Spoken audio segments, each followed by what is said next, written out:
Salutations to all the nations. I'm the Telemonster. Oh, wait a minute. I'm not the Telemonster. I am the Holy Gamer. This channel here, I am going to post not only on Telemonster channel to exit over and say, hey, go check out the Holy Gamer channel where I will be uploading the rest of my videos, but I'm going to start all over new, brand new dude, brand new profile, brand new everything.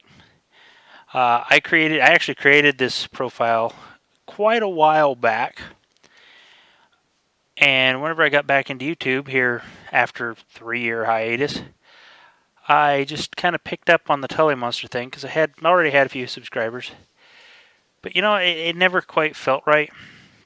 I've always wanted to kind of exit from the Telemonster because the Telemonster was something pre-conversion. I don't know about pre-conversion, but the Telemonster was always a name, a label, a title that I had from my more fleshly life, and I wanted to kind of leave that behind in my new creation. Because I am the Holy Gamer, we're going to go ahead and call this the Holy Land, which has multiple meanings. Holy, of course, means set apart, and in this, set apart to God would be the number one definition for the word holy. We're going to go survival. We're going to jump straight to hard. We're going to ixnay our starter map. We're going with a random seed, and I do want show coordinates on so that I can label places and all that good stuff. Resource pack. Do I want a resource pack? I am going to go with the fantasy texture pack.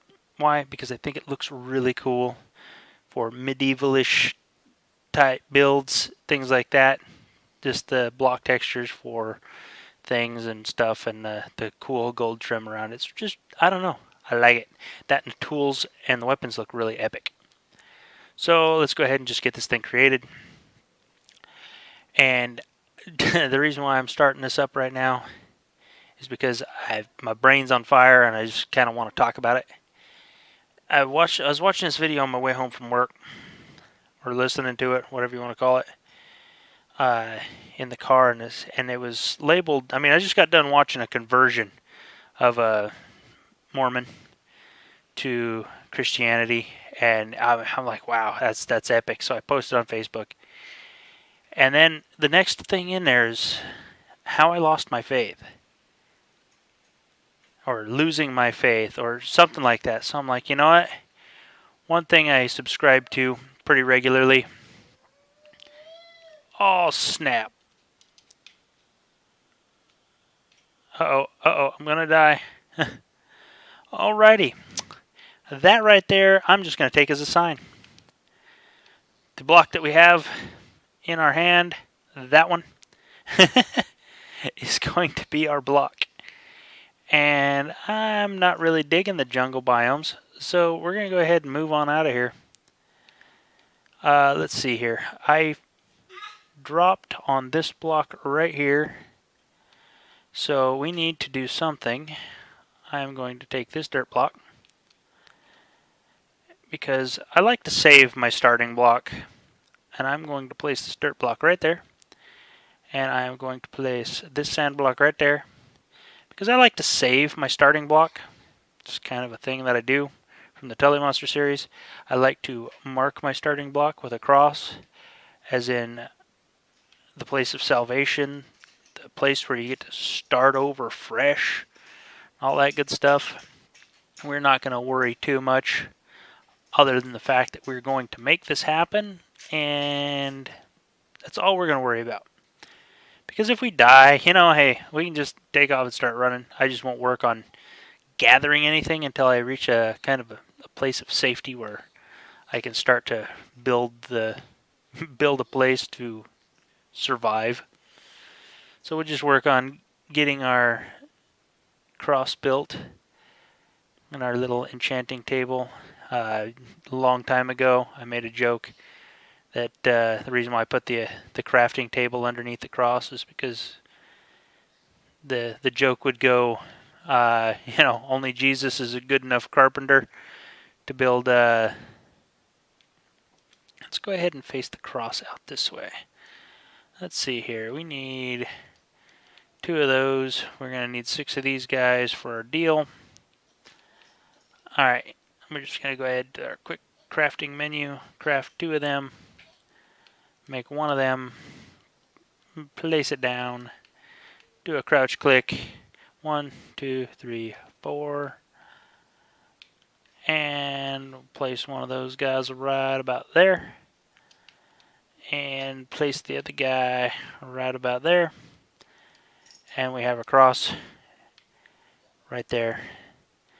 Thumbs up, leave comments for the love of the Lord Jesus. At any rate, this guy posts this thing about him being a young kid, and he never really paid attention to the fact that his parents were Christians as a young child, but he liked tearing things apart and seeing the way they worked. And I can relate to that because I was kind of the same way, except I didn't grow up in a house where Christianity was believed. Apparently, later in my life, I found out my dad was a Christian, and after going to Vietnam, he lost his faith due to basically the problem of evil, problem of pain, and just the fact that he couldn't reconcile the two. Which it's understandable. I mean, that's a major problem for a lot of people. Let's go ahead and just make all those into planks. Let's get ourselves a few sticks and make us a pick. Actually, while we're here, let's just go ahead and finish this baby off.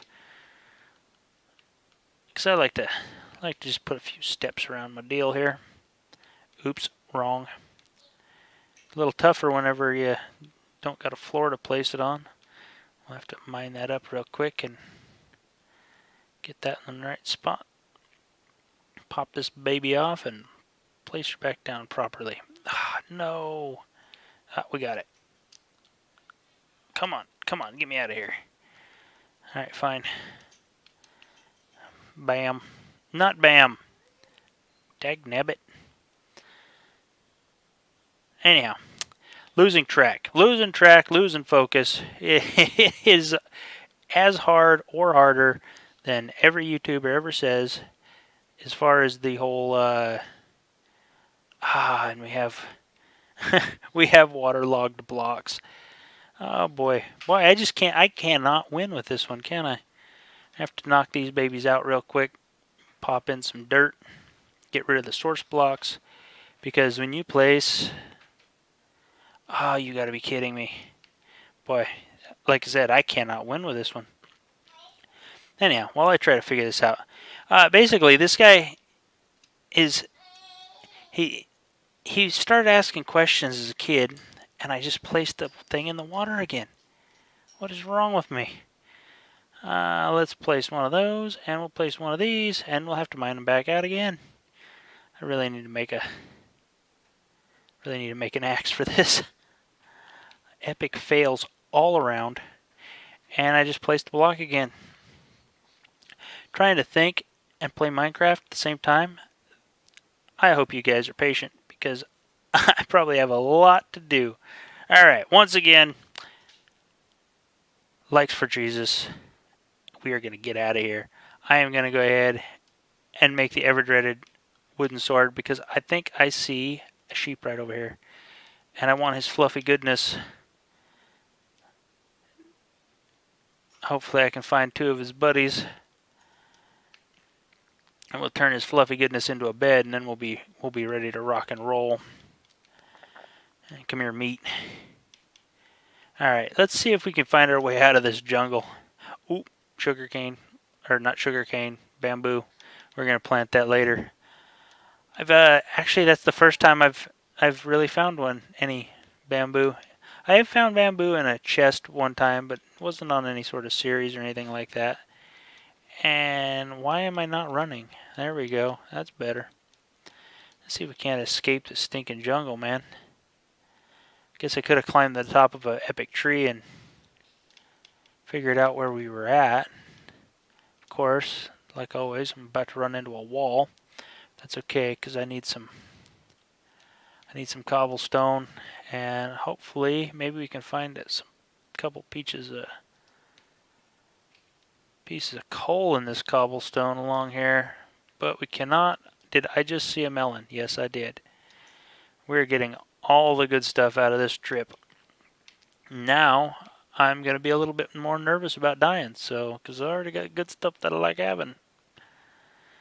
Let's grab us a few pieces of this cobblestone, at least enough to make a set of tools with. So what do we got? What do we got for a set of tools? We got 8 for a furnace, plus 3 is 11, plus 3 is 14, plus 1 is 15, plus 2 is 17. So we need at least 17 for a full set of tools and a stone sword. But I don't know how many we have because, oh, we got 18. I'm going to go ahead and grab just a couple extras just in case we have a brain fart and throw our tools away, something stupid like that. I tend to do that from now and again. But anyhow, let's see if we can escape the jungle with our hide intact. I don't know if you guys can hear it in the background, but little man's having himself a ball. What are you doing, little man? Huh? He's apparently enthralled putting the duct tape on the handle of his trike. We are going to gather up all these yummy foods. What I want to do with this series is I want to be like the village protector. I want to see if we can't get ourselves a nice decent sized village one of these days. Protect it up and live in that village. That way we can like free range trade with the villagers. Try to manipulate their, maybe grow the village by making them houses and putting beds in it and causing them to breed and all that good stuff. That'd be pretty cool. I do, however, want to grab just a little bit. If I could get a jungle tree sapling, that would be better than even jungle tree wood. Okay, jungle tree sapling and some cocoa beans. From that, we can make a cocoa bean farm. We can have them little jabby doos. What do you call them? Cookies. We got pandas. Almost makes it want to be worth doing the thing. What kind of panda are you? You're a sad panda. You are a sad panda. All right. Oh, man, we got more melons. We're not going to worry about those melons. We got plenty of melons. We are, however, going to go right over to this little teeny tiny island and probably mine through the night because, what else are you going to do? Let me think. I do not have anything for blocks in order to... Oh, what is going on with my dude? How come I can't get out of that one block hole? Let's get this block right here. We'll smelt it up. We'll make some charcoal. And hopefully the drowns don't come and get us. Because they're right there. Grab us a couple of these guys. Okay. Alright, what do we need? We need a crafting table. We need to place said crafting table. Anyhow, part of the guy's rebuttal to why it was that he lost his faith was, he was kind of beat down as a child and told that, faith is a virtue. And it's just something you believe and all this stuff. And, as a kid, he was kind of muscled into it until he got older and started to believe. But he was believing blindly on what his parents had told him. And I get that because it's the kind of stuff that I would have never accepted. It's the stuff that I see regularly from people's testimonies that have left their faith. They always left a childlike faith. Not a childlike faith, but the faith from their childhood. A child's understanding of God is what it is they ultimately left behind. And you know what? I can accept that. I can't exactly say, I understand why they would do that, because it's such a shallow, not supported kind of faith, I don't know if that makes sense to you, but yeah, that's what I'm shooting at. Is that's what I hear, and that's what I see as a regular thing. Is people not doing their children justice by providing solid, proper theological answers. He pointed out that there are contradictions in the Bible. I'm like, wait a minute. I already know where your story's going with that one, dude, because been there, done that, and I've tried pointing out the contradictions of the Bible. Every one of them are rectifiable, easily rectifiable. He starts talking about God being a monster and being unjust and all this nonsense. I'm like, you got to be kidding me. And then I realized that when he was reading those, he was 5 or 6 years old. And he's reading through the Bible, and his parents aren't teaching him anything proper. I'm like, you got to be kidding me. Let's go ahead and just stack these babies up too tall like so. Put our torch in right there. Now nothing can get to us. And we're going to go for a little mining expedition here. Let's see, one of those. That is not going to work. Let's dig out right here. But it was this childish faith that he had, and his parents just totally did him a disjustice of not teaching him properly, not answering his questions properly. Probably because they had no proper theological training or evangelical training of their own, or any sort of proper discipleship, or they were just one of them churches that were that way. I mean, I don't know. But like I say, I can't blame this guy for rejecting what he rejected, because what he rejected was a total straw man. And it was this total childish misunderstanding that no one ever corrected. He tells stories of his parents slapping him upside the head and saying, "Don't blaspheme," and not giving it any reason not to blaspheme. And then he starts to believe in this, somebody asks this question, it's like, oh, what the heck, yeah, what do I believe? Why do I believe it? And he's like, oh yeah, well, everybody had these stories that, oh yeah, well, God's talked to him, and this, that, and the other. It's like, well, wait a minute. He's like, well, these are just experiences that people had. How come I haven't found any iron? And all this good stuff. That was kind of more of a joke than anything else, because that has nothing to do with the guy's talk. Man, this is not the best, not the most lucrative rundown into a mine type situation that I've ever had, that's for sure. That doesn't work. I need that block. But yeah, no, part of me wants to just start chipping away at this guy's arguments and all of his stuff. Part of me wants to pull it all up and start dissecting what it was that he considered to be a contradiction. He was talking about the flood of Noah and how wrong and messed up it was, and somebody tried to tell him, it's like, oh no, God didn't do that. That was God just foresaw the future and planned that Noah would do the, told Noah to build the ark so he could save him, because he's a savior and all this good stuff. I'm like, no, it's quite obvious that God was making a judgment at the time of Noah on all of creation.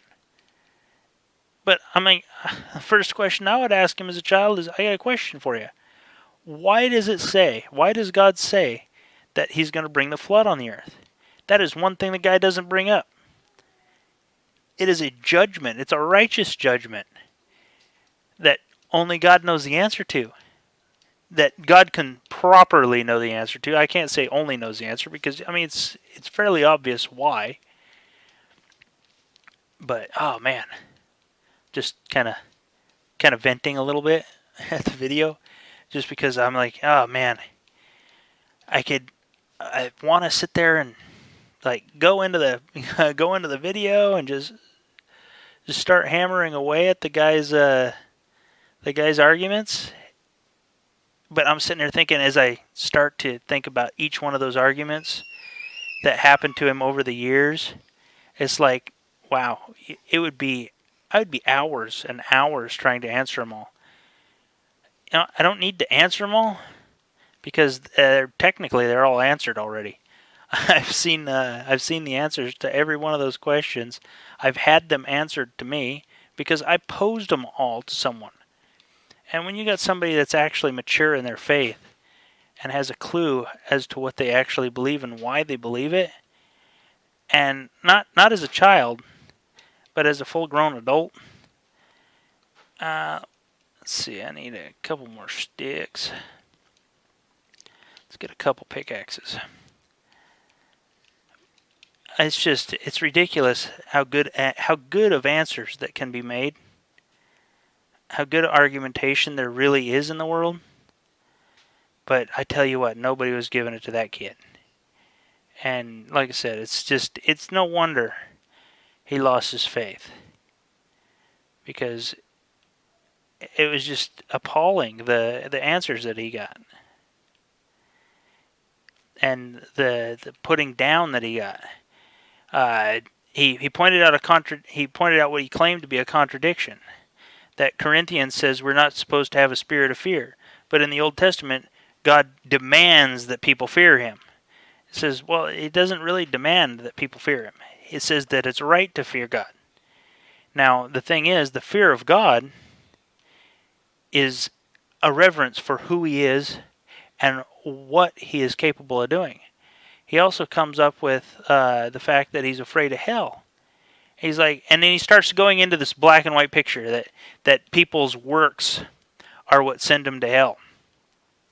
And, you know, that there's a gradation of goodness and who draws this arbitrary line between who's good enough and who's not good enough, and the fractions of the fractional difference that there would be.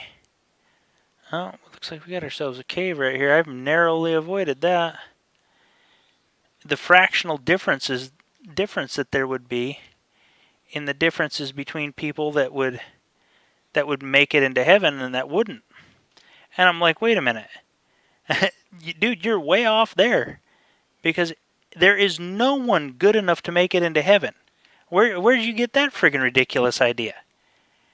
So there's another one of his ridiculous ideas that are totally unfounded, that come from not having an understanding whatsoever of what the Bible actually says. I mean, it's just everything that was so off in there. I'm like, oh man, if I could only answer all the points. But you're talking a video from a year ago and half an hour's worth of some guy's illustrated stuff that is completely understandable versus, you know, it's like, oh yeah, everybody's going to be watching that thinking, oh, yep, here's just some guy that just wants to prove himself, blah, blah, blah, blah. So, you know, instead of going and attacking this guy's point of view, I just figured I'd come on here, start myself up a new YouTube series and rail a little bit while I mine some coal. And epically fail at trying to place stairs. But anyhow, I hope this has been a little bit entertaining. I don't know how long this thing's been going. But anyhow, I'm probably just going to mine this baby out just a little bit. And wait for daytime. And we'll see you in the next one. We'll exit out of here and see if we can't find our way out of this forest. And maybe find ourselves a village to settle down in. Call home and block off a bed so villagers don't sleep in it. Actually, you know what? Better yet, I will probably place my house outside the village because one of them's going to claim the bed and then he won't be able to get to it. and they won't be able to function properly as a villager if they can't sleep in their bed, because they'll have to disown it. And I don't like that whole idea. I want them to be able to flow the way they flow. But I am the I am the Holy Gamer, formerly known as the Tully Monster. Go ahead and check. I will put a link to my new channel in the description of this video if you're watching the Tully Monster. I will also put a link to the Tully Monster in this one if you'd like to look at some of my past bumblings over the years. Like I say, I got about maybe 6 or 7 videos here and now where I was building some stuff, where I was trying to work a thing. And one of those videos I kind of explain which way I'm going as far as the not trying to plan out sermon type videos, this, that, and the other. But if you want to look through some of those, feel free to. Oops, wrong button. How do I get out of there? There we go. Still not quite familiar with all my controls. So we will see you on the surface in the beginning of the next video. Until then, I'm the Tully Monster. I'm formerly the Tully Monster. I'm the Holy Gamer. And we will see you in the next video.